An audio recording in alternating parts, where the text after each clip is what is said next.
Namaskar. On behalf of the Department of English and Modern European Languages, I welcome all of you to a panel discussion on Qurratulain Hyder.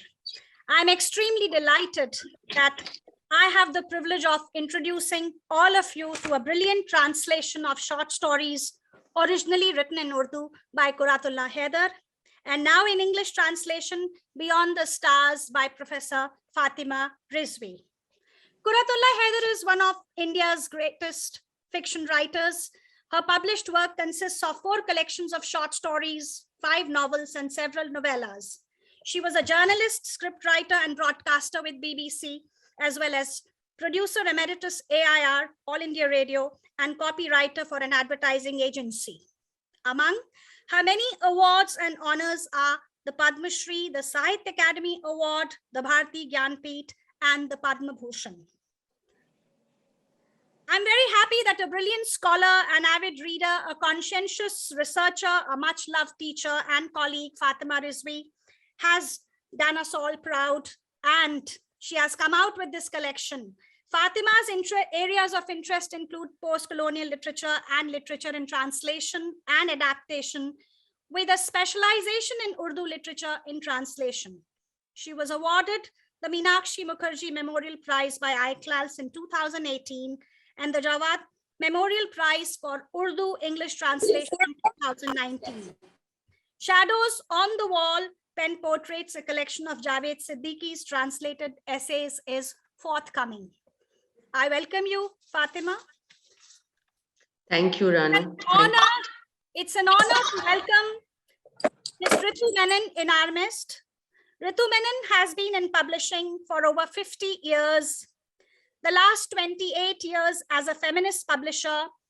She co-founded Kali for Women in 1984 and Women Unlimited in 2003. She has written and published widely on women. Some of her major publications are Borders and Boundaries, Women in India's Partition, Unequal Citizens, a study of Muslim women in India, which she co-authored, Out of Line, a literary and political biography of Nayanthara Sehgal, which was published by HarperCollins in 2018. She has developed a series of translations of women's writing from Urdu and has published almost all of Ismat Chughtai's fiction and non-fiction, as well as of Qurratulain Hyder and an anthology of Rashid Jahan's stories. Her recent publications are a dress book, a publishing memoir in the time of COVID, and Zohra, a biography in 4 acts, which was published by Speaking Tiger in 2021. Ritu was awarded the Padma Shri by the Government of India in 2011. She is active in the women's studies movements in India and South Asia and has collaborated with many organizations and individuals on issues linked with media, conflict, and peace. I welcome you, Ms. Ritu Menon, to our panel discussion today. Thank you, Ranu. Thank you very much. Our next panelist is Professor Asaduddin, author, critic, and translator in several languages. Professor Asaduddin writes on literature, language, politics, and translation studies. He is currently Dean, Faculty of Humanities and Languages, Department of English, Jamia Millia Islamia, and advisor to the Vice Chancellor. He was Fulbright Scholar in Residence at Rutgers University during 2008 to 2009.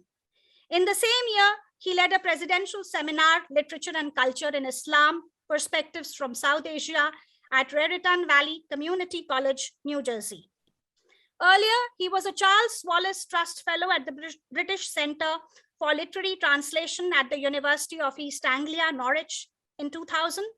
He has lectured and led workshops at the universities of Delhi, Kolkata, Dhaka, Paris, Oxford, Cambridge, East Anglia, Chicago, New York, St. Louis, North Carolina, and Wisconsin. Among his books are, and he has a long list of books, Complete Premchand Stories, which was published by Penguin Random House, and it came out in 4 volumes in the year 2017. Premchand in World Languages was published by Routledge. It came out in 2016. Filming Fiction, Tagore, Premchand and Ray was published by OUP in 2012. A Life in Words by Penguin, again in 2012. The Penguin Book of Classic Urdu Stories in 2006. Lifting the Veil, Selected Writings of Ismat Chugtai by Penguin in 2001. For Freedom's Sake, a book on Mantu was published in 2002 by OUP.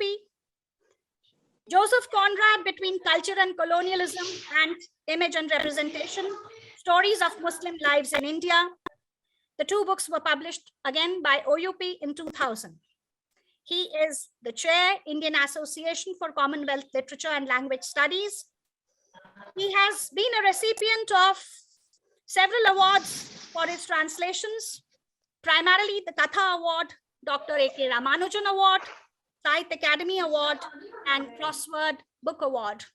I welcome you to this panel discussion, Professor Asaduddin.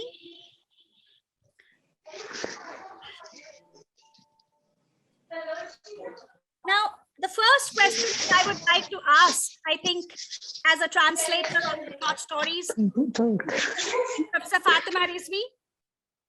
Yeah. I want to know what is it that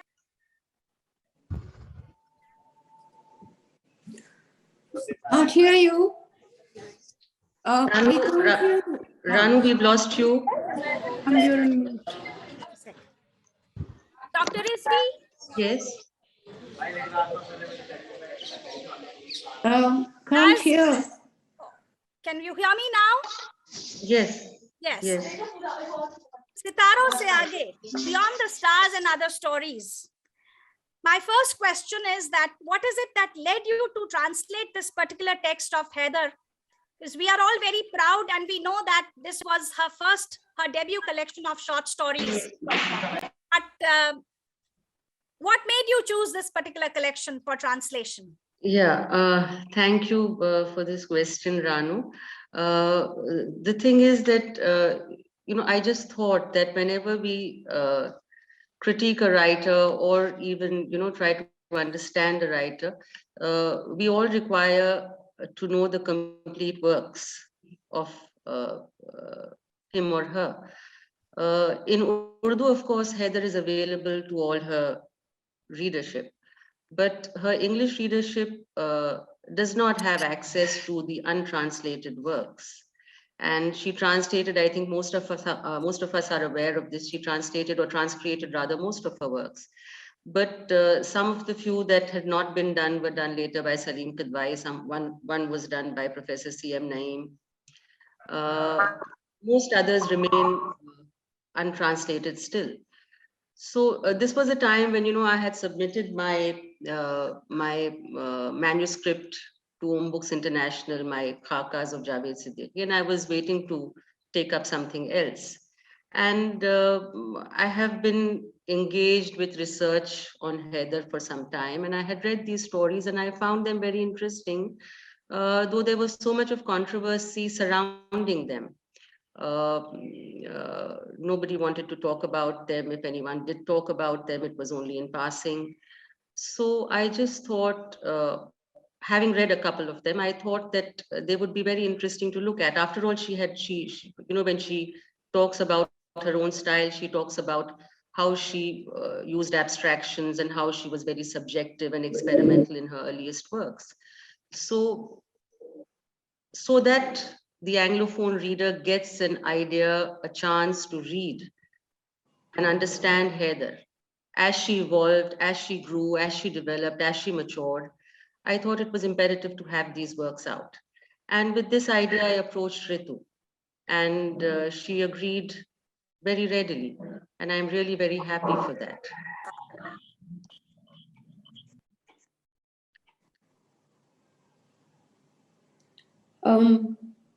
We seem to have gone Yes. off.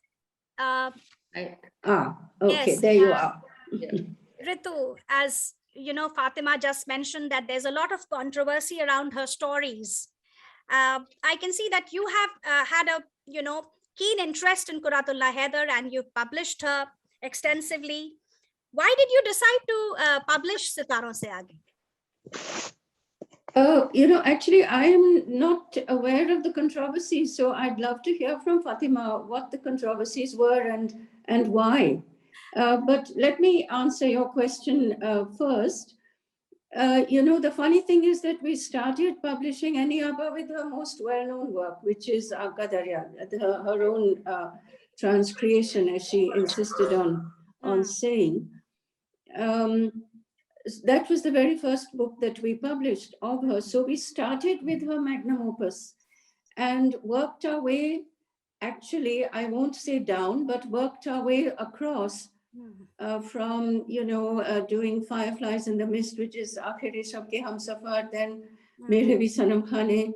Then we did an anthology of short stories, which was in Urdu was Agle Janam Mujhe Bitiya Na Kijo, which we published in her translation as Street Singers of Lucknow.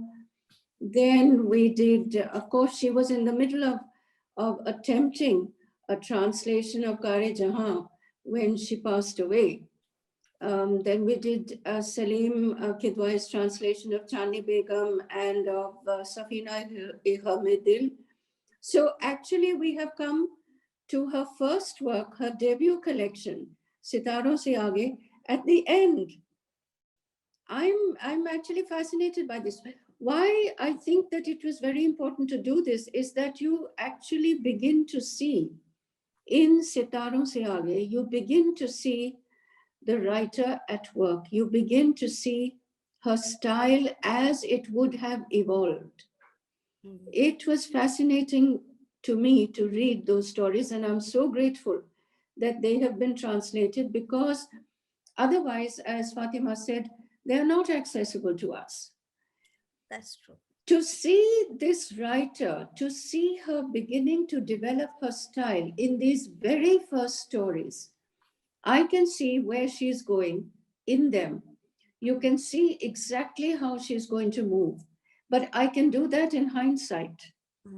I can do that because we have done all the others already. If we had done this right at the beginning, I think my response would have been very different. It would have been one of discovery, of a different kind of discovery. Publishing them right at the end, I think it's been like a kind of, I don't know, like an eye-opener. And if I keep going back to the stories, I keep sort of looking at them again and again and finding stylistically where she's going. I don't know if everyone will agree with me on this when they read them, but certainly for me and for us as I think as a publisher that sort of stays with a writer's work, to have this fullness, to have this sort of a kind of, like the oeuvre, to be able to see it in its, almost in its totality, is a privilege. We are very fortunate to have been able to do this.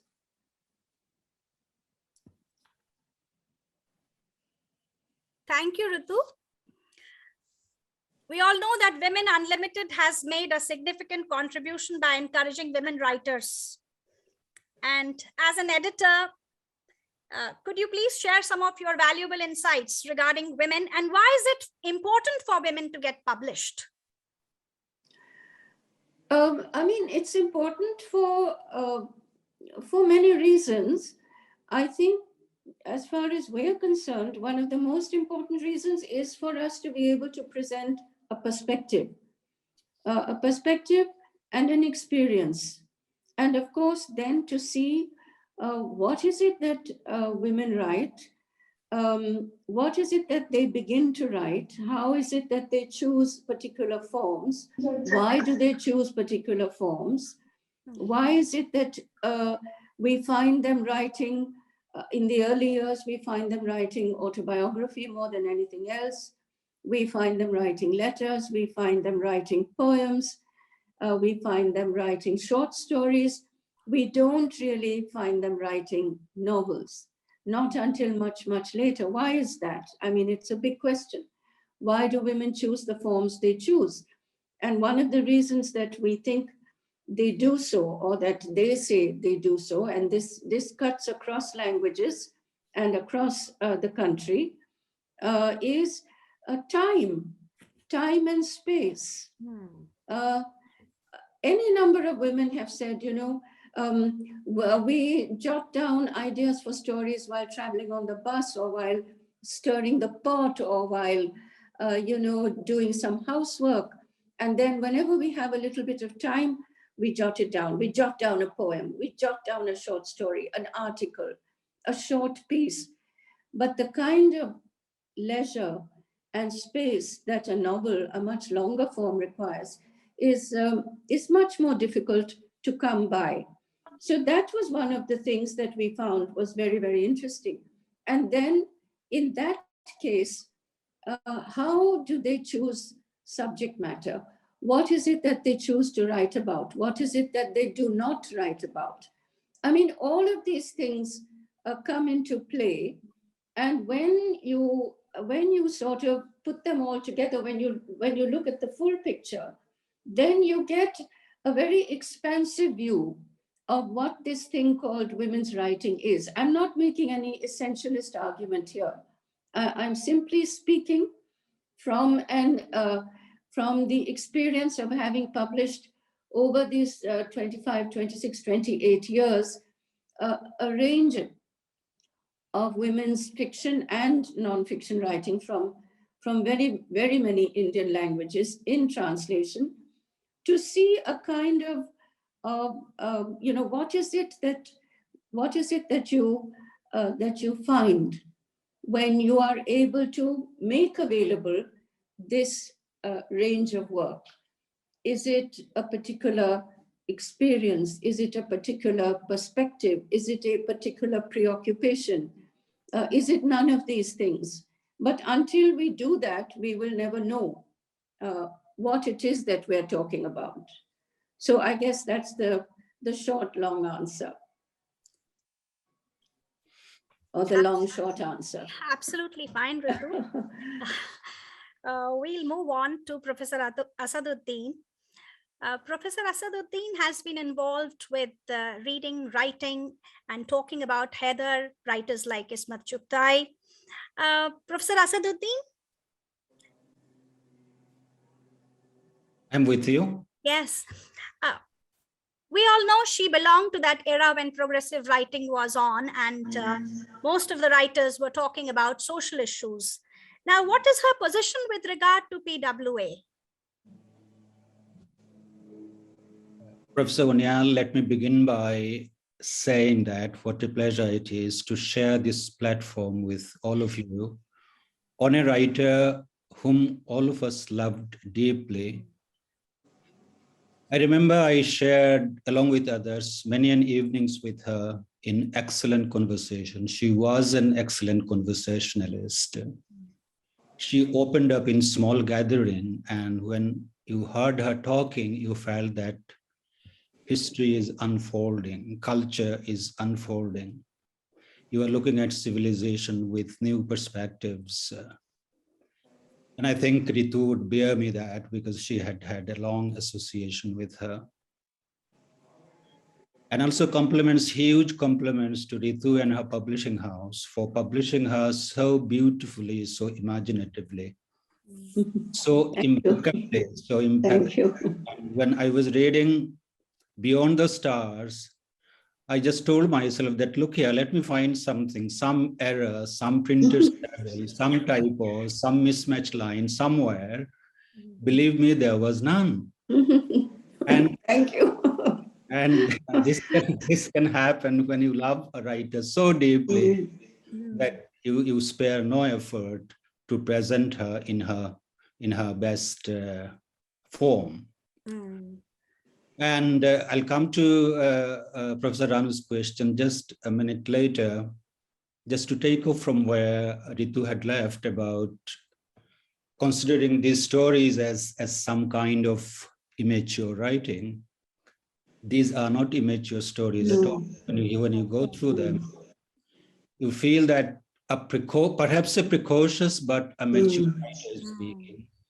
She has developed a worldview already. Her referential universe is huge. She is talking about French writers or English writers, of course, of music and painting from different spaces.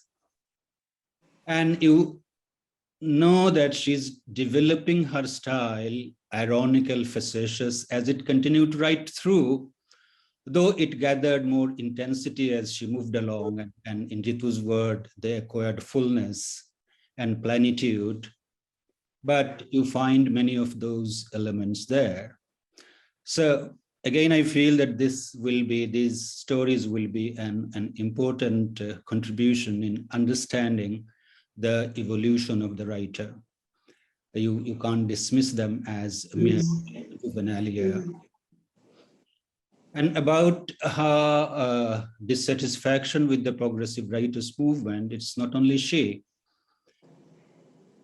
Even Ismat Chughtai or Manto or Intizar Hussain, among the writers, Muhammad Hassan Askari, among the critics, they had their dissatisfaction. All these writers began with some kind of expectation from the progressive writers movement, because the movement had such a big impact. But as it went along, it became more rigid, and all writers, they want their freedom. They want to write without restrictions. And it is in this sense that she had her dissatisfaction with the movement. And she is the kind of writer who won't accept anything uncritically. It is not that she absolutely dismisses the progressive writers movement, as you find even in these stories, you find that she is frequently referring to that through conversations or remarks of some characters. And the style is again facetious, either facetious or ironical, but that does not mean that she is totally dismissing those people who are so devoted. Even she says that they are carrying out social service like inoculation and other things. She is not condemning their activities, but what I feel is that she felt dissatisfied with the rigidity that was imposed on them. And as we know, progressive writers, progressive ideologues, as they went along, they tried to prescribe certain rules of writing, which, of course, as I mentioned, several writers didn't agree with, and for good reason. And that is it.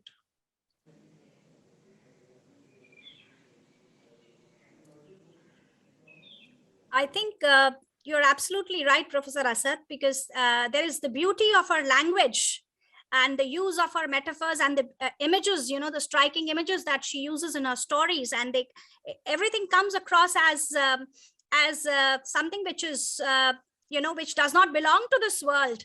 Although she has been criticized for being, for not being in touch with reality. But one thing is very that you can notice about her stories is that she covers a wide stretch of landscape, right from Port Blair to Dehradun to places like Lahore and Lucknow, Aligarh, Mumbai. They constitute her cultural landscape, and this comes across very vividly in this collection, Sitaron Se Aage. Dr. Rizvi, having borrowed from Iqbal, Sitaron Se Aage, जहां और भी हैं, अभी इश्क के इम्तिहान और भी हैं. The title of her story takes me to the next question. How does she treat the subject of love in her stories? Does she see love as an unattainable ideal even at that young age? Thank you for this, Ranu. I think again, as Professor Asaduddin was pointing out, her attitude is very mature. And it's not that of a teenager. She wrote most of these stories, I think, between the age of maybe 17 or 18 and 20 or 21.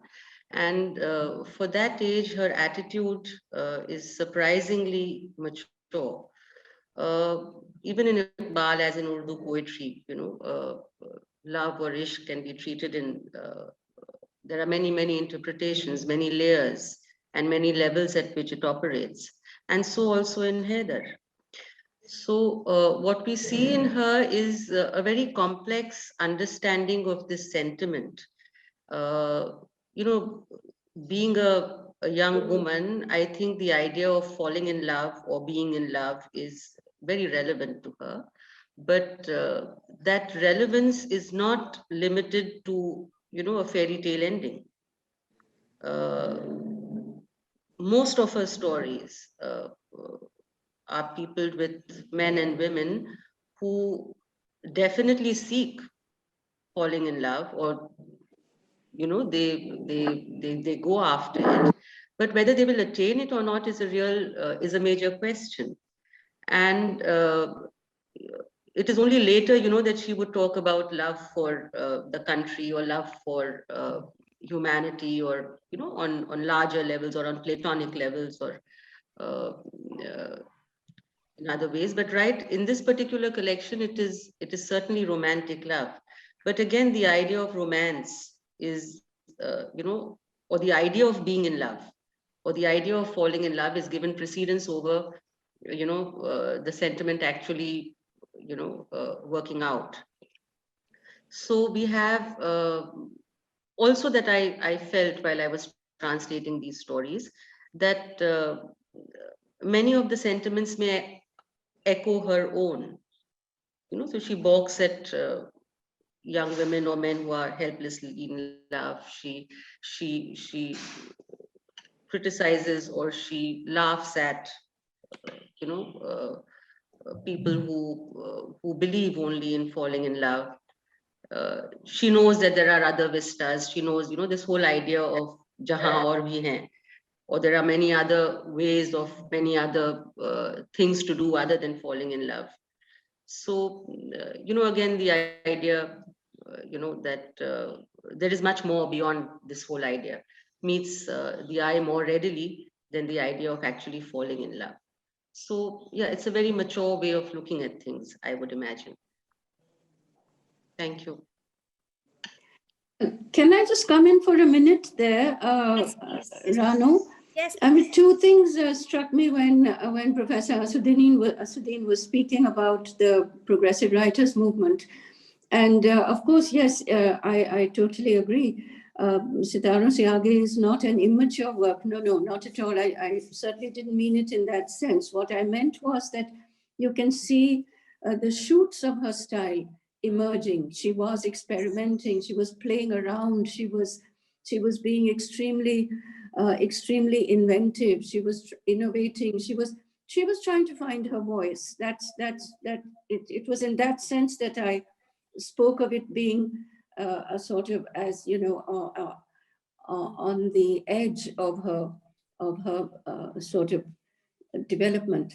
But what I wanted to say was, I have always thought that one of her, perhaps her hesitations or her differences, although that's a very sort of strong word to use with the progressive writers, was that realism was not her style. She was never a writer of realism alone. She was ranging far and wide. I mean, she was stream of consciousness. She was magic realism. She was doing all sorts of things much before anyone else was. Far ahead. Even this collection is steeped in that modernity, steeped in that idiom, which is far from realism. And one of the things that the PWM was so clear about was a realistic representation of subject matter and of content. So I think that is some, I don't think she was much too autonomous. She was much too much of an iconoclast. She could never really, her voice could never be part of that chorus. But on this thing about love, I have often thought, I wish I had asked her. I wish I had once asked her why is love so elusive in your writing? Why does it never really ever come to fruition? All her, and actually, if you think about it, all her novels are inhabited by young protagonists. This is young India. I mean, there are, of course, older people, but her focus is always on this young cohort. And they are extremely idealistic, and they are full of love and conviction and idealism and everything else, and fun and mischief and good times. And they're forever jumping out of windows and forever jumping into escapades and so on and so forth.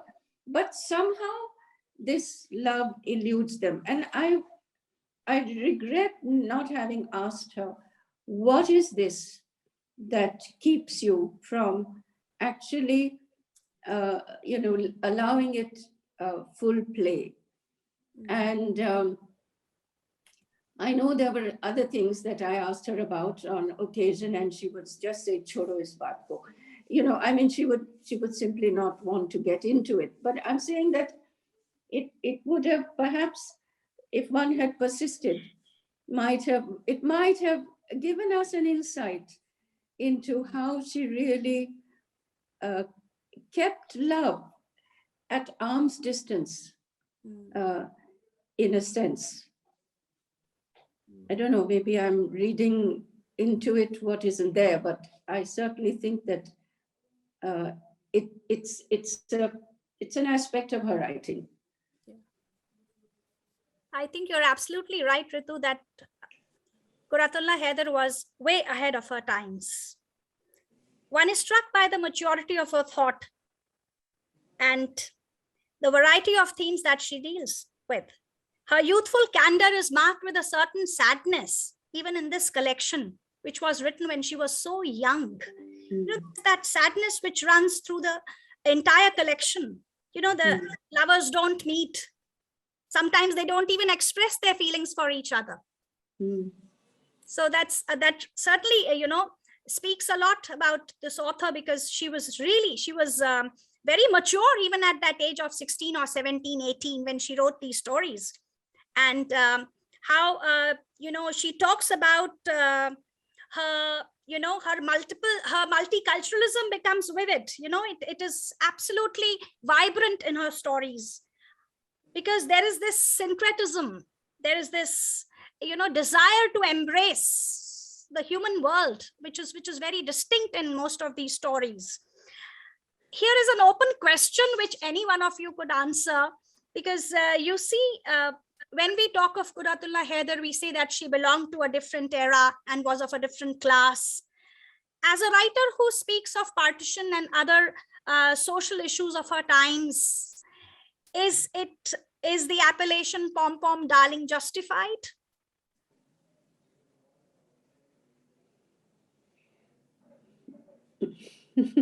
Who's going to take this? Would you like me to take that up? Yes, Professor Asaduddin. Thank you. Perhaps the appellation suggests that her world was too limited, too sophisticated, too artificial. And to that extent, she was a lesser writer. That depends on how you look at things. There has been other writers who were as limited, and yet they achieved great distinction with that limitation. They focused on a particular area or particular class they knew very well. And I think it is the strength of particular writers. There are writers who may have a wide sweep, who may have a vast spectrum as far as their knowledge of classes were concerned, whatever their own provenance, whether they come from aristocracy or not. For example, a writer like Tolstoy. But there has been other writers, as I said, for example, the most common example, of course, is Jane Austen. And then another example, which is in fact for me closer to Anyapa, is Francois Sagan, the French novelist, another woman writer who was very precocious, a novelist, a screenplay writer, and who achieved distinction in her 20s. And Francois Sagan as well, she concentrated only on the fashionable class. Now you may see it as her limitation, and likewise, Anyapa, she concentrated on a particular class that she knew inside out, that she knew too well. I wonder if Ritu has ever asked her the question, but knowing her, perhaps she would have shrugged her shoulders and would have said that, look here, I know this class well, so why not write about them? So I don't think it is very fair to designate her by that appellation as Ismat Chaghtai had done, because in that phase they were not exactly sharing very cordial relationship, and in that state of mind, you tend to say these kind of things. And also perhaps they shared different worlds and they had different kinds of sympathies. That is why that was done. But this should be admitted that Anyapa wrote about this particular limited world and wrote with great depth and distinction. And thus, she has given us insight into that class. And the other classes, all, of course, came in contact with this particular privileged class. And to that extent, you also get to know about them. And while I'm saying this, I'm also aware of the fact that fiction is often compared with history, because fiction is another kind of history. And the great writer Joseph Conrad said, fiction is history, human history, or it is nothing. Another writer, which Anyapa translated, Henry James, who defined fiction as the record of human consciences. Fine consciences, history of fine consciences. And I find that phrase very appropriate in describing even Anyapa's work, because when you read her work, of course, you read about a particular class, about human relationships, but you also know a good deal about the history of the time. And you, Professor Ranu Uniyal, you talked about the composite culture that she was interested in right from the beginning until the end in both her fictional and non-fictional writing.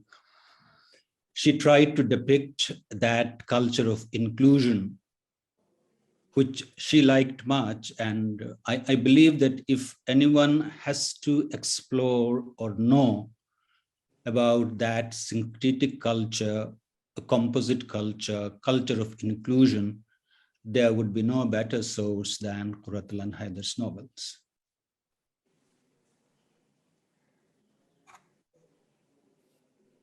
Very true, because you see, Hyder is a perfect example of self-translation.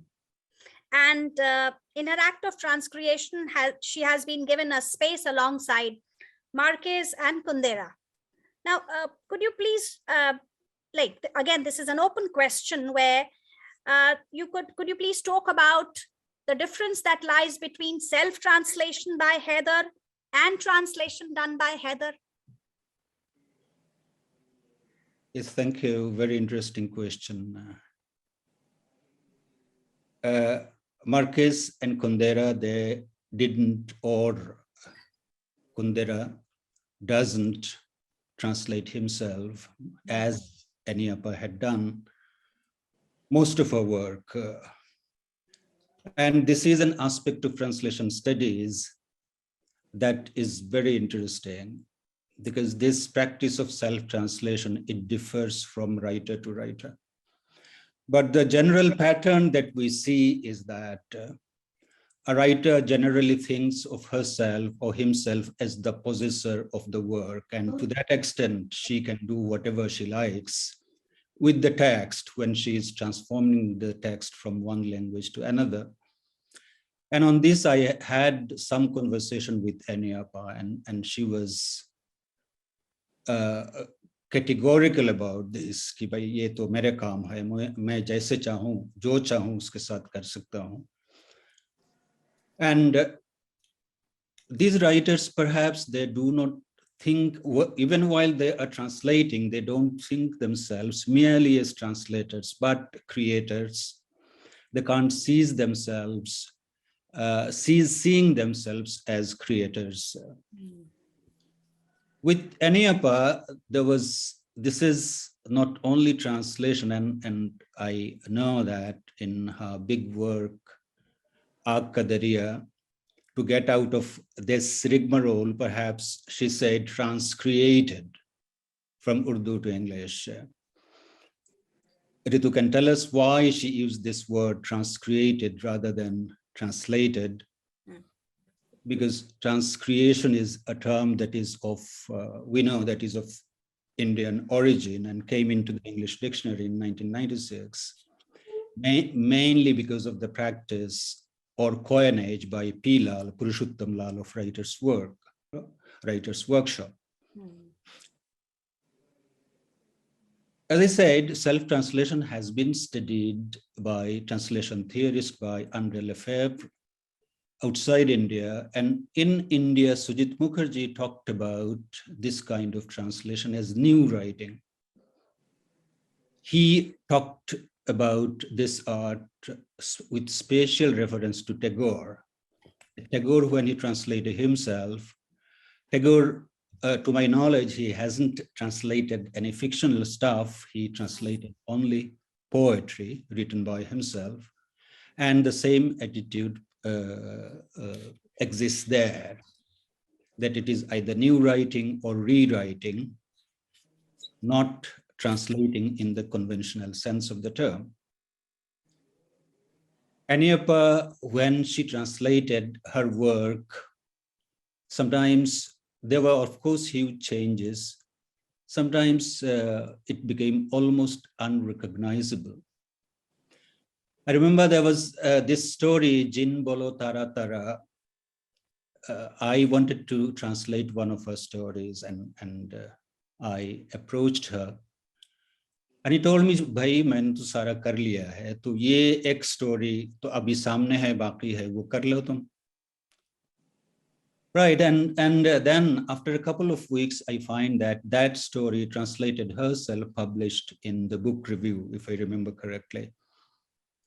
Then I called her up and said that, Anyapa, you had given me permission to translate this story, and look here, I find that you have gone ahead and translated it yourself. So she said, भाई बुरा मत मानना, मैं भूल जाती हूँ आजकल, तो मैंने पब्लिशर से ये डिमांड आया था तो मैंने कर लिया. फिर मैंने उनको पूछा कि that is fine, लेकिन आपने तो बिल्कुल स्टोरी को बदल दिया है आपने. Then she said, her voice rose up a little, तो क्या हुआ, वो तो मेरी चीज है, मैं जैसे चाहूँ उसको करूँ. So this was her attitude. Now it is open to question whether that resulted in the creation of a new work. But on the positive side, I look at it in the sense that when you have this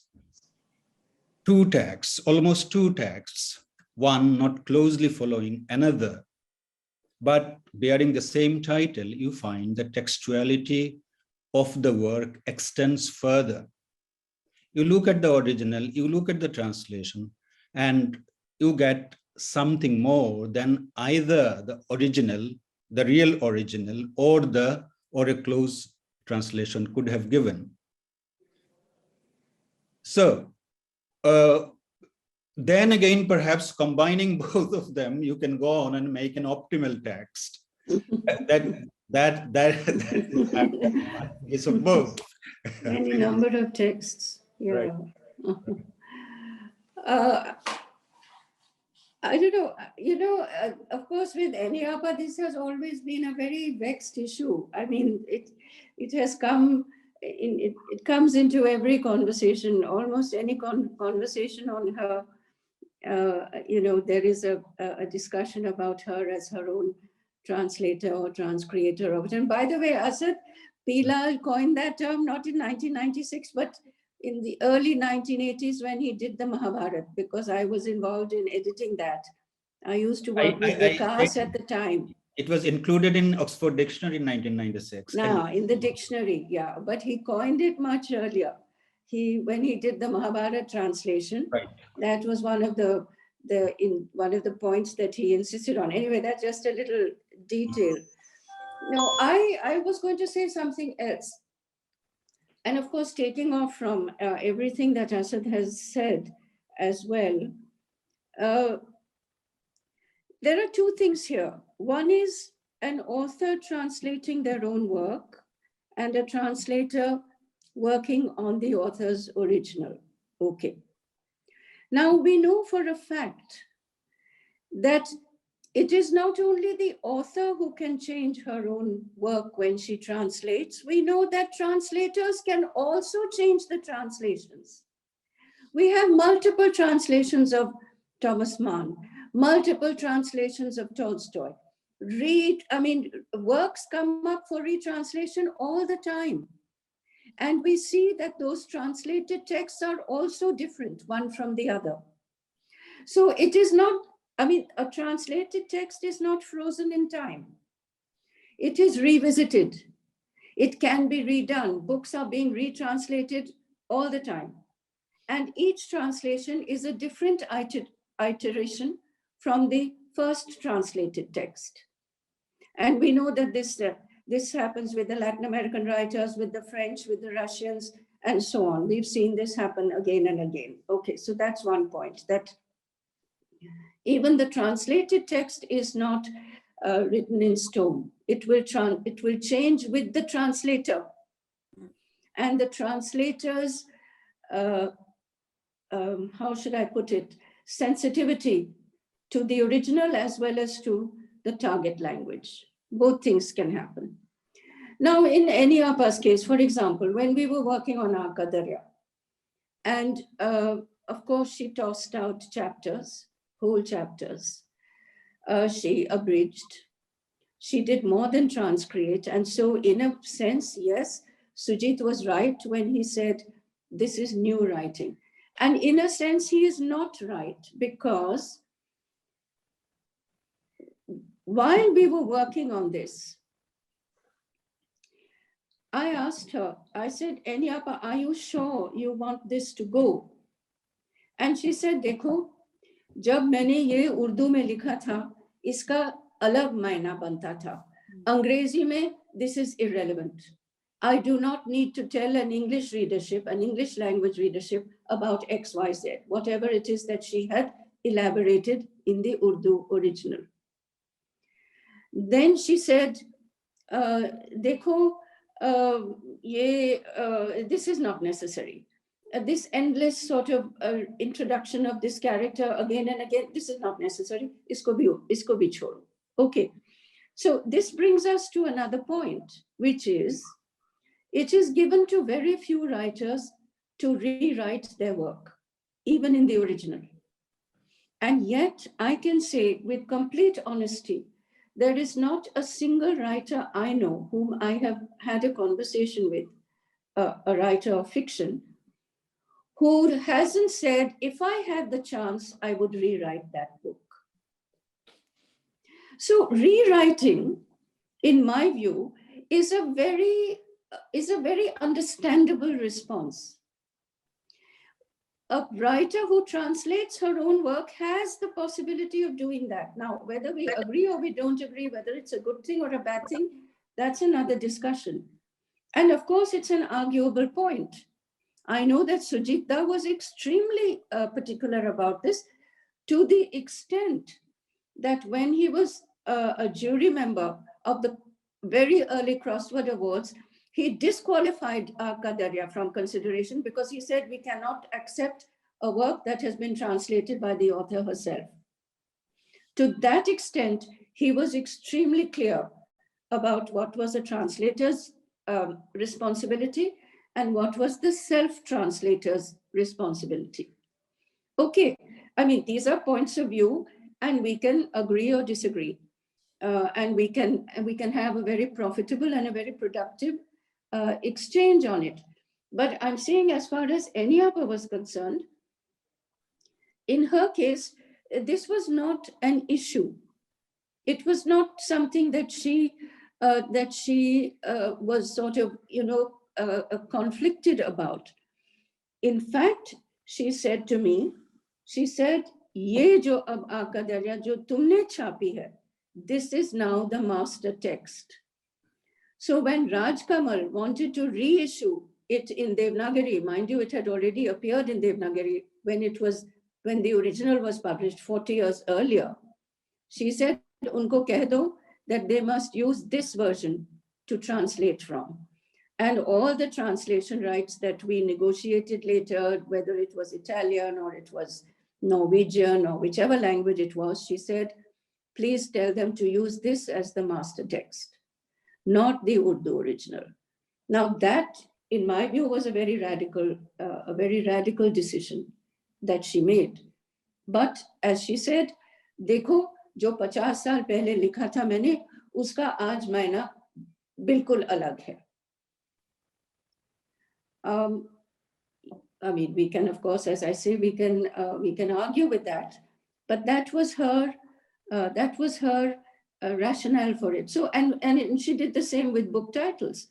Qadariya and Mere Bhi Sanam Khane are the only two that have a bearing with the original. But Street Singers of Lucknow in English, what has it got to do with Agle Jana Mujhe Bitya Na Kijo? Or Fireflies in the Mist, what has it got to do with Aakhir Shab Ke Humsafar? Nothing. And I do not agree that she didn't write about the underclass. She knew the world of performing artists very, very, very well. They recur in every one of her books. That underclass of performers is there in every book of hers. Her short stories are replete with stories of the disadvantaged, the ones who are not part of the aristocratic elite, the ones who are not, going to coffee houses or gunging, as she would say, in Hazrat Ganj, slumming it, so-called, in Hazrat Ganj.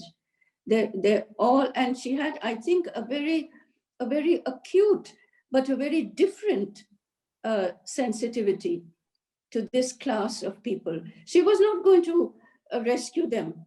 She was not going to save them from their fate. That was not her mission. Her mission was actually to see the integration of all these in the world that she wanted to depict, the world that she wanted to write.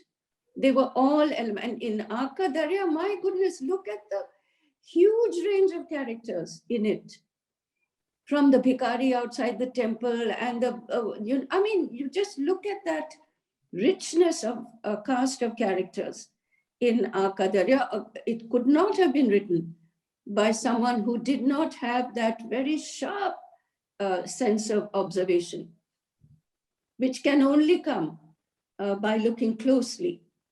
It cannot come if you confine yourself to your class.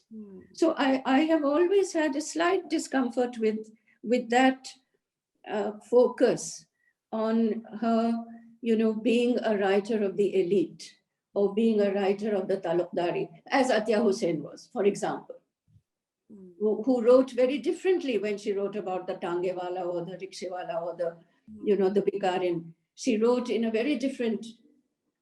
a very different tenor of voice. Sorry, I just sort of thought, that just came to mind when Asad was speaking. Thank you, Ritu, for that absolutely brilliant take on Qurratulain Hyder. And thank you, Professor Asad, for making things clear to us and for allowing us to see how translation enables us to travel with books and to encounter different worlds. I would now request Fatima Fatima, are you around? Is Fatima there? No, ma'am, she is not. She has, I guess, some network issue and she couldn't join the meeting back. Oh, what a pity. What a pity. Because you see, Ritu, you are absolutely right that somehow we have not been able to do justice to Qurratulain Hyder, because when we look at the diversity of her themes and her open-mindedness, I think she is a class apart, because whenever we talk of Indian literature, it is not merely something that is being written in English, but our regional writing is being represented through translation. And I'm very happy that Women Unlimited has encouraged women writers to to find a space for themselves. A question that I would like to ask, again, it's an open question. Is there a favorite story of yours that you would like to talk about in this particular issue, in this particular book? Over to Asad first. I think there is not simply a diplomatic answer, but that I have quite a few favorites here. But I think I'll pick on We the People, because that would illustrate a point that has been in contention here. Because Eniapa herself, she answers those questions that the critics raise about her limited range, about her lack of sympathy with the underclass. And it is interesting that here is a writer who is aware of this, sensitive to this, and she also answers it, and answers it not simply indirectly, but takes the question head on. So this is from We the People. I'm reading from the text. So this is how we are, we the people. Have you taken note of this? It's better if you haven't. Meet me, I, who am proud of my accomplishments. I studied a little French at my convent school as a child. I remember nothing but employ a few French words now and then. I visited Europe with my parents during childhood. Perhaps we were there for about 2 months. Now, whenever I am introduced to someone, I say, perhaps we have met on the continent. The poor fellow is overawed. I have other brilliant attributes. I am an excellent conversationalist. And in the days I enjoyed playing lawn tennis, I could have easily defeated Sumant Mishra. Now I have started writing short stories, and in every story, I find it essential to mention a Studebaker or a Packard.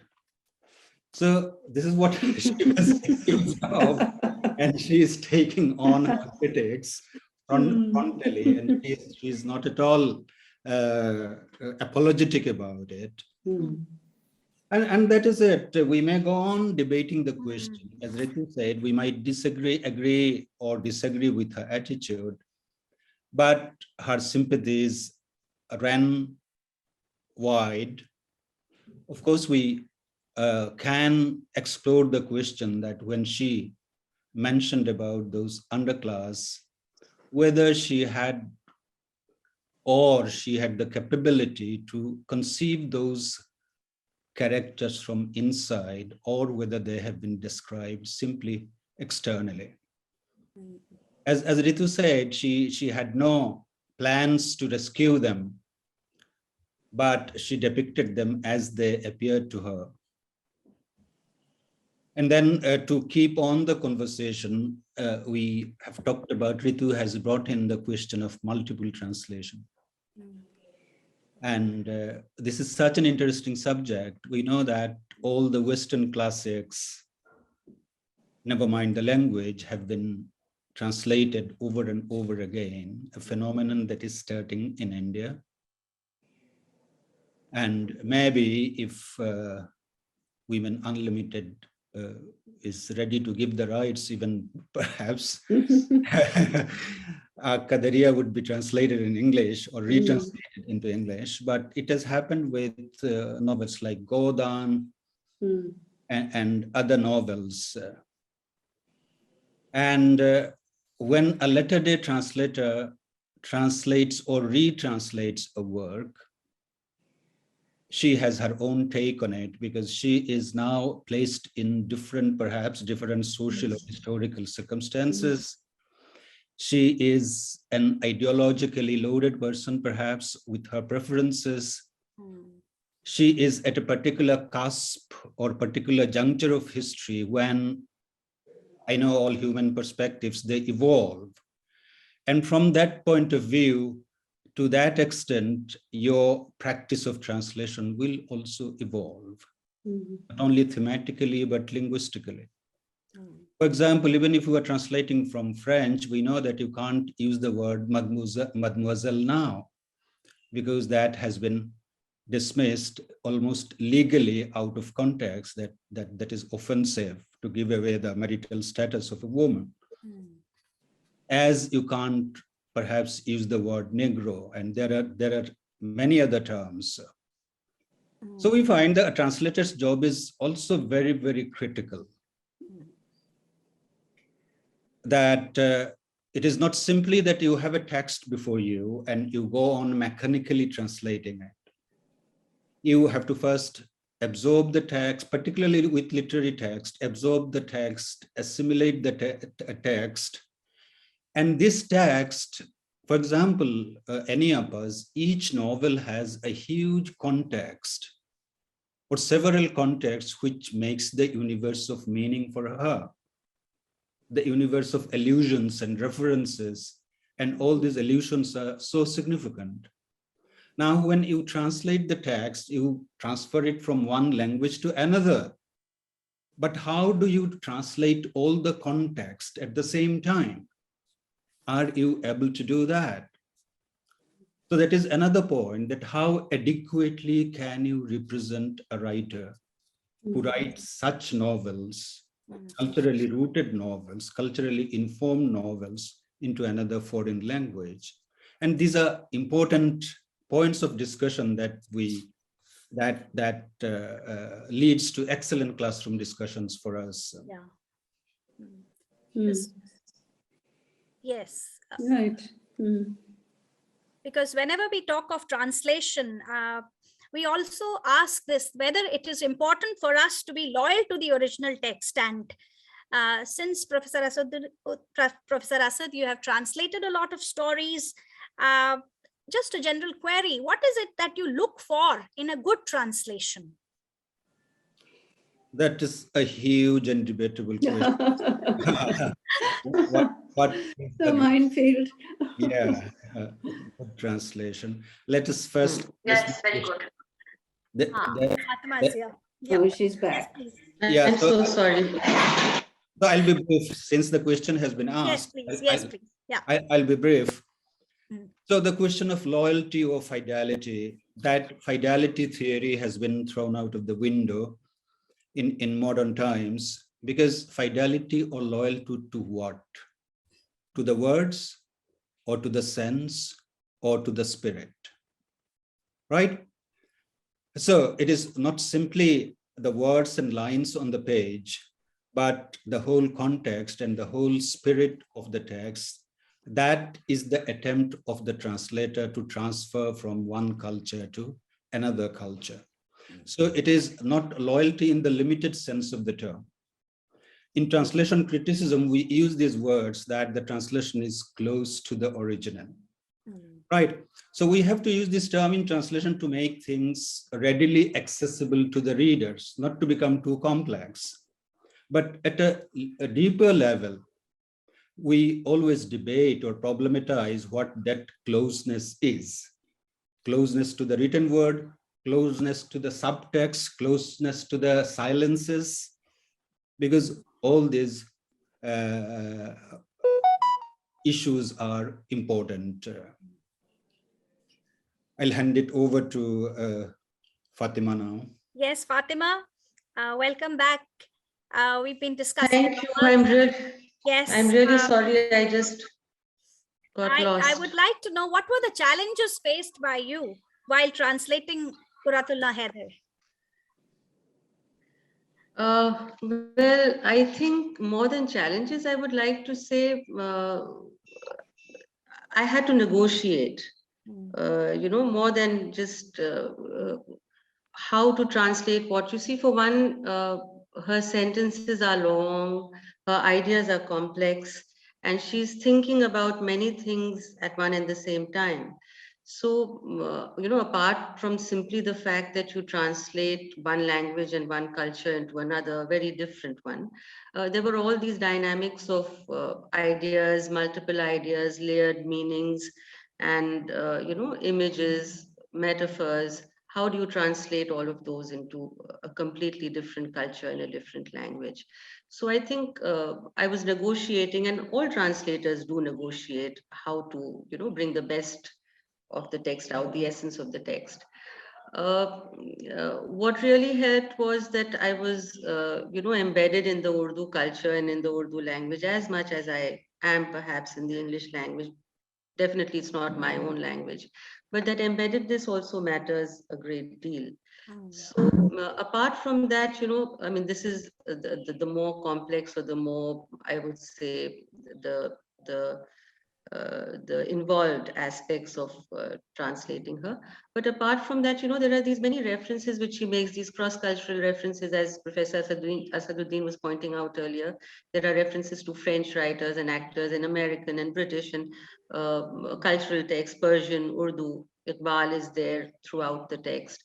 There is Hafiz and there is Ghalib also. So, this wide panorama of references that she has, it was one was surmounting and one was negotiating with all of these cultures and all of these traditions all the time. So that's one thing. And then, more on a I think on another level, I would say there is this thing of publishers, Urdu language publishers, being a little, vague about English words or French words. And most often the French and the English words are written in the Urdu script. So, how do you surmount that? I mean, the various names, the Ginger Rogers and the Henry Havelock Ellis and the Francesco Casanova, etc. And all of that. So apart from these names, there are many English words that come in, I mean, she doesn't say rail, for instance. She says train. And, also that, yeah, very interestingly, very often one finds that she's thinking in English and writing in Urdu. Yeah. Some things are best expressed in Urdu. So, sometimes it becomes very easy to translate her. The negotiation becomes very easy. And sometimes it becomes rather complex. So, yeah, it was more an act of negotiation than I would say a challenge. How well and how ready are you to negotiate? That was the thing, actually. Yeah. Can I just say one thing yes, here? please. Yes, I just wanted to introduce something into this conversation, which may or may not have, been part of the original plan. Two things. One is, I wondered why Aniapa had not translated Sitaro Se Aage herself. What kept her from translating these stories? Did she think that they were too early in her writing life for her to bother with, or did she just not have the time, or did she just not think they were worth doing? Or I mean, what was it that kept her from translating these? Just as, of course, she didn't translate Chani Begum or Safina Ibamidil, etc. But stories you can translate a little more easily, I suppose. Anyway, I mean, I've talked to Fatima about this as well. But there's another point that I wanted to make, and that is, as a publisher of translations, not just from Urdu, but from many other languages, Bangla and Hindi and Malayalam and Gujarati and Tamil and so on. Over there, one of the things that is, that just leaps out at you, and I'd like Fatima and Asad to, to come in on this. No one edits in the original language. There is no such thing as an editor. And so very often when we get a translated text, it is all I can do to keep myself from saying, this should not have been there in the original. It simply shouldn't have been there. It's badly written, it's badly constructed, it's out of place, it doesn't have relevance, it need not be in the story at all. It should have been dealt with in the original. It's not. Now, this is a dilemma for when, you, as Asad was saying, you translate the spirit. Okay, fidelity to what? Loyalty to what? Close to what? As he said, what is it that you want to communicate? And it becomes a question when you keep that as your guiding principle. What is it? Do you want to include those clumsinesses in the translated text? I mean, do you want that clumsiness to be evident? Or do you want to cover it? Do you want to say, no, let's keep it as sort of strong as it is without this? It's a decision. And is it a decision that one can make in a translated work? It's a predicament. It's not easy to come to any resolution about this. And it has happened with us again and again and again, as I say, across languages. And this is a very vexed issue. And as I say, with Anyapa, it was very easy while she was alive. It was very easy to say, Anyapa, isko nikal do. This is really not. Acha, haan, nikalo, she would say. It's totally how should I say, proprietorial about it. She said, tumhe lagta hai ki theek nahi, usko nikal do. I mean, it was always on the phone. I mean, often on the phone, not always when we met. But I knew that I could just ring her up and say, Anyapa, this is not sounding right. Do you mind if I rephrase it? She said, haan, karke sunao. And I would render it on the phone, and she would listen to it, and she would say, ye loves badal do. And then she's, haan, bas theek hai, kar do. Now, it was possible to do that with her. There's one very interesting thing in common between Ismat Apa and Any Apa, which was totally unexpected to me, which is a complete, in Ismat Apa's case, a complete sort of confidence about her writing and about the fact that she simply did not want to own it in any way. It in direct contrast to Any Apa, but at a fundamental level, it was the same thing.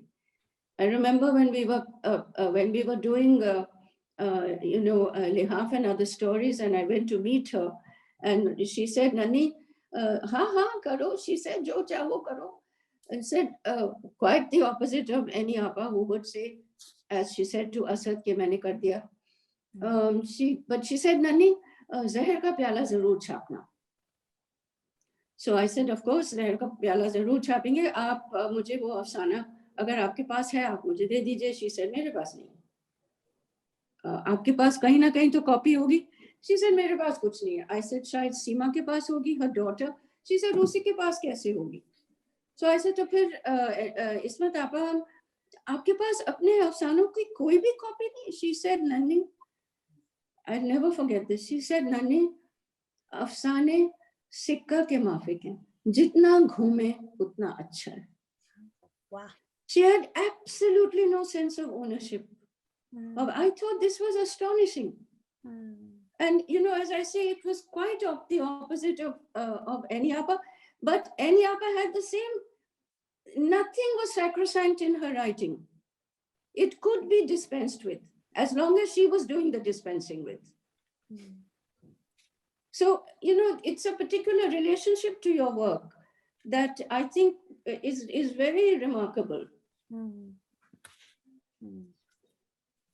I come in? Yes. Thank you, Ritu, for bringing out this facet of her life, this aspect of her personality. Yes, Professor Asad. I fully sympathize with Ritu because we also experience this again and again with our students who bring in text in all Indian languages to us and the publishers too.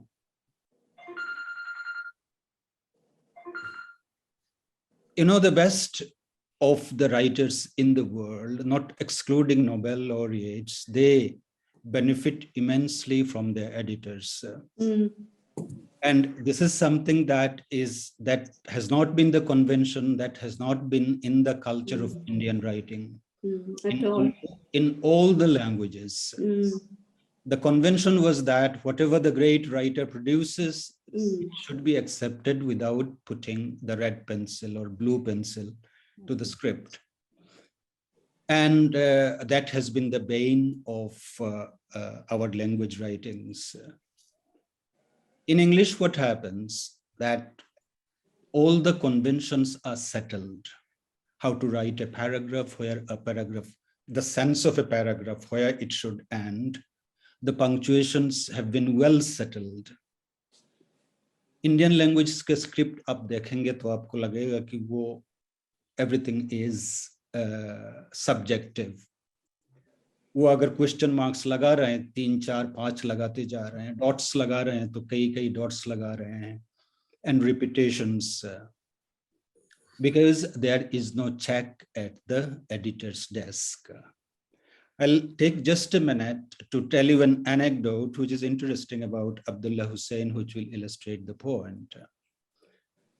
Abdullah Hussain was for a long time in England, and it is during his stay there that he wanted to publish Udas Nasle into English, translated it himself, sent it to the publisher, and the publisher's editor got back to him, and he said he was describing this incident in Jamia Millia Islamia in conversations with us. So she said that she seemed like a young lady who called me, and she said that, look, Mr. Hussain, I think that in these portions, the narrative doesn't work. He said it was a shock to me. And then he said, then what do you suggest? She said that we have to do a bit of chopping and a bit of editing to improve the content. And he said that, look here, do you know, lady, how I am treated in Urdu writing? No editor will dare put or suggest anything like this. And then the editor said that, Mr. Hussain, that may well be true. I am not arguing about that. But if it has to be published by my publishing house, then we have to do these things. I have marked out the points. I'm sending this stuff to you. You please take a look and you see whether my suggestions are all right, whether they have any sense. And then Abdullah Hussain said, when they came and I looked through the comments, and I found that the text has really improved because of the intervention. So that explains, because we have had no tradition of editing our work, and that is a common experience with all of us as academics. We are doing whatever writing, academic writing or other kinds of writing all the time. And we find that the more time we can give to it, the more we edit, the more we take advice and suggestions, the writing improves. Every new version is an improved version. So that is it. That sensitivity has to be there. And in our conversations and workshop, we talk about this all the time. And I think in some time, the publishers like Ritu will be benefited by these conversations. We hope.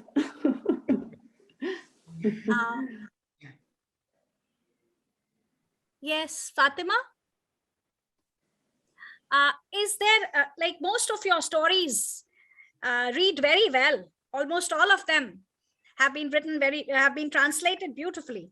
Like, I would like to know, is there a favorite story of yours? Maybe you could read segments both in Urdu and in English. They're all my favorites. One of your favorite stories? Yeah, Yes. I'll read out from let us say the first paragraph of the first story. You know how the text opens, Okay. and we'll see how. I mean, it will give an idea about how she's writing and how complex her thoughts are and how deep they are. So I'll read in Urdu first, and I'll follow it in English. Is that all right? Yes, please go ahead. Yeah. So this the first story is called Deodaron Ke Darakht. And it begins like this. नीले पहाड़ों के दरमियान से गुजरती हुई जंगली नहर के खामोश पानी पर तैरते हुए दियोदारों के साए बीते दिनों की याद के धुंधलके में खो के मिटते जा रहे हैं। भीगी भीगी सर्द हवाएं चीड़ के नुकीले पत्तों में सरसराती हुई निकल जाती हैं और दियोदारों के झुंड के पीछे उस ऊंची सी पहाड़ी पर बनी हुई सुर्ख इमारत की खिड़कियों के शीशों पर चांद की किरणें पड़ी झिलमिलाती रहती हैं। लेकिन कभी भी भूल कर भी we met in the valley of the moon वाला मोहब्बत गीत गाने को दिल नहीं चाहता। नाशपाती और खुबानी की झुकी हुई शाखों के नीचे सहपहर की चाय अभी भी होती है, मगर अम्मी की नजर बचा के कच्ची खुबानियां नहीं तोड़ी जाती। नीचे वादी में रात के 9 बजे वाली ट्रेन रोज उसी तरह बल खाती हुई गुजरती है, लेकिन उसकी आवाज सुनते ही बेतहाशा भागते हुए जाकर मुसाफिरों को शब खैर कहने या रोशनियां गिनने की अब कतई जरूरत महसूस नहीं होती। ये सब बातें फजूल और पुरानी हो चुकी। So, you know, I'll read it in English now. I've translated Deodaro Ke Darakht as the Deodar forest, because the idea of the forest comes out in the story again and again. So my first paragraph reads like this. The memory of the deodars reflected in the quiet waters of the forest stream flowing over the blue stones has begun to fade, and along with it, memories of days gone by. The cold, damp winds still blow swiftly through the pointed leaves of the pine trees. And beyond the deodar clump, moonlight still shines on the glass window panes of the red brick building standing on the high hill beyond. However, never, even by mistake, do I feel like singing the love song we met in the valley of the moon. We still have our evening tea under the branches of the pear and apricot trees bent low with heavily laden fruit. But I do not pluck raw apricots when Ammi isn't looking anymore. In the valley below, the 9 o'clock train, the 9 o'clock night train still meanders like it did before, but I no longer dart across on an impulse to bid the travelers good night when I hear it approach, and nor do I feel the urge to run along and count the lights. These are all old, meaningless things. Beautiful translation. Beautiful. So, yeah. So when I say I was negotiating, you know, I mean, some things were easy and some things as the sentences read were pretty complex. There are so many thoughts in one sentence. And then at times she's, as I said a little earlier, she's thinking in English. So, you know, the Mohabbat Geet is literally love song. And Phule se bhi nahi, never by mistake. So sometimes it was very easy and sometimes it was a little complex. So yeah, that's how it went. Yes, I can see that there are lots of messages on the chat box. People have been posting comments, but I do not have access to those comments. If you can see one of those comments, and if you'd like to respond to one of the comments, please, you are free to do so. I can see that this discussion on Qurratulain Hyder and translating Hyder, her first collection, Sitaron Se Aage, has been deeply sensitive, and is full of insights with a remarkable understanding of the author. And here Fatima, in her own introduction, writes that Beyond the Stars may be read as a swan song for an era and a lifestyle that was on the brink of irreversible transformation. She could not envision how soon it would be wrought and to what extent. She is a literary artist par excellence, and we all know, we are all very happy with the fact that the first collection of short stories, her debut collection, Sitaron Se Aage, also focuses on Lucknow. As you read the text, you will find that there is so much of familiarity with when she talks of the corridors of IT College, Lucknow University, Hazratganj, Charbagh, all the familiar sites. You can see those sites and feel with her what exactly was her impression of the city of Lucknow. And it is a matter of great pride for us that she came out with this collection while she was studying here. And, gradually they were published in various magazines. It's an interesting discussion, and we've had a lovely discussion. It's almost 6 o'clock now, 6 p.m. We started at 4:30. And I must thank our esteemed guests, Ritu and Professor Asaduddin, who came and who became a part of this discussion, and also Fatima. Now, for a formal vote of thanks, I would like to invite our head of the department, Professor Maitri Pridarshini. Professor Pridarshini, you'll have to unmute yourself. Sorry. Okay. So good evening, everyone. At the outset, I would like to extend my gratitude and immense gratefulness that such an event could be held. I'm sure that all those that are present today will be benefited and enlightened by the works of the author, Qurratulain Hyder, and Professor Fatima Rizvi's academic work on the translation of stories by Qurratulain Hyder. I'm indeed extremely proud and happy that the writings of Qurratulain Hyder could be made accessible and brought into prominence by works of translation. Thank you, Professor Rizvi, for your commendable work. The department has always worked bringing your ideas through the many forums and has always been there towards strengthening an intellectual progress. I wish everyone my good wishes to each and everyone. Thank you. Thank you. Thank you. Thank you. Thank you. Thank you, Ritu. Ritu. Thank you, Professor Asad, and thank you, Ranu, for hosting this session. Thank you so Yes, much. Thank you very to all much. our guests, to all our guests who were a part of this discussion and who've been patient with us. Yes, all the faculty members who were there. Thank you. Thank you, Ritu. Thank you. Thank you very much, It was a Ranu. lovely Thank you, session. Fatima, and thank you, Asad. Thank you. Thank you, Ritu and Asaduddin, sir. Thank you to all of you. Can we all of just you. have a last picture? Can we have a group photograph, please? Please switch on your videos. Congratulations to the publisher and the translator. Thank you so much. Thank you so much. Congratulations. Thank you. Please, Artist, congratulations, Fatima. Thank you, Meenakshi. Thank you. My congratulations to Dr. Rizvi. Thank you, Professor Singh. Thank you so much. Congratulations, ma'am. Thank you, Beta. Thank you. Thank you. Congratulations, Madam Rizvi, Professor Rizvi. Thank you, Maitri. Again and again. Congratulations, Dr. Fatima Rizvi. Thank you, Professor Singh. Thank you for being with us. And I'm so sorry, I just kind of blanked out for some time. Yeah, it was a pleasure being here. And